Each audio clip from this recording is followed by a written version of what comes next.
नमस्कार शेतकरी बंधूंनो, स्वागत आहे आपलं कृषी समृद्धीमध्ये। आणि मित्रांनो, आपल्या राज्यातील सर्व कर्जदार तसेच थकबाकीदार शेतकरी बांधवांसाठी एक अतिशय महत्त्वाचा व्हिडिओ आहे।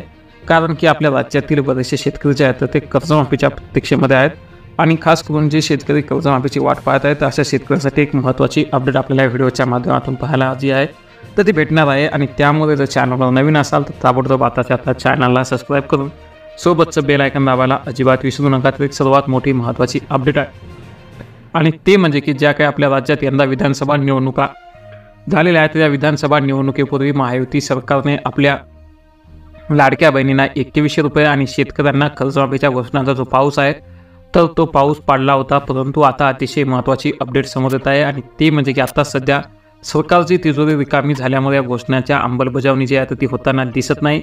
आणि याचा परिणाम असा आहे की जे काही विधिमंडळाचं नागपूरमधील हिवाळी अधिवेशन होतं तर या हिवाळी अधिवेशनातसुद्धा शेतकरी कर्जमाफीची घोषणा जी आहे ती झालेली नाही।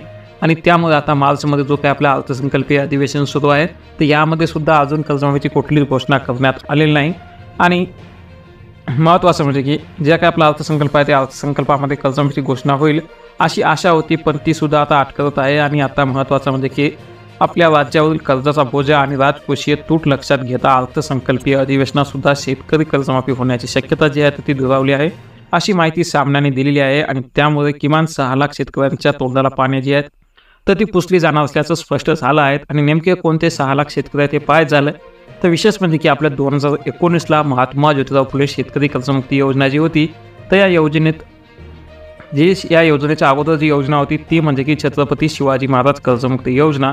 आणि या योजनेत पात्र आहेत म्हणून महात्मा ज्योतिराव फुले शेतकरी कर्जमुक्ती योजनेतून वगळण्यात आलेल्या पात्र 6 लाख शेतकऱ्यांना कर्जमुक्तीची आस जी आहे ती लागलेली आहे। त्यासोबत त्यानंतर जे काही कर्जदार थकबाकीदार शेतकरी आहेत किंवा या अगोदरचे असे शेतकरी आहेत त्या सर्वांना कर्जमुक्तीची आस जी आहे ती लागलेली आहे। कारण की सरकारने सरसकट संपूर्ण कर्जमाफीची घोषणा जी आहे तर ती केलेली आहे। आणि या शेतकऱ्यांची सुमारे 5,975 कोटी रुपयाची कर्जमाफी जी आहे तर ती अजूनसुद्धा बाकी आहे। आणि तत्कालीन सहकार मंत्री दिलीप वळसे पाटील यांनी हा निधी मिळवण्यासाठी पाठपुरावा केला आणि कर्जमुक्तीच्या प्रस्तावाची त्यांनी पाठवलेली फाईल निधी अभावी वित्त खात्याच्या वाचनामध्ये धूळ खात पडल्याचं सांगण्यात येत आहे।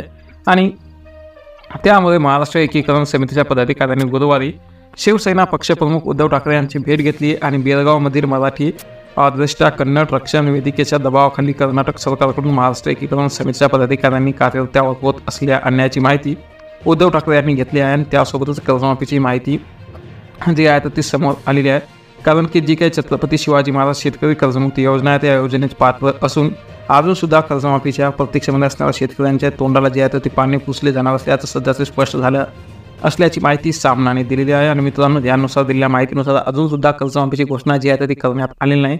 आणि नेमकी कर्जमाफी कधी होईल याबद्दल एक महत्त्वाची अपडेट आपण येणाऱ्या व्हिडिओच्या माध्यमातून पाहणार आहोत।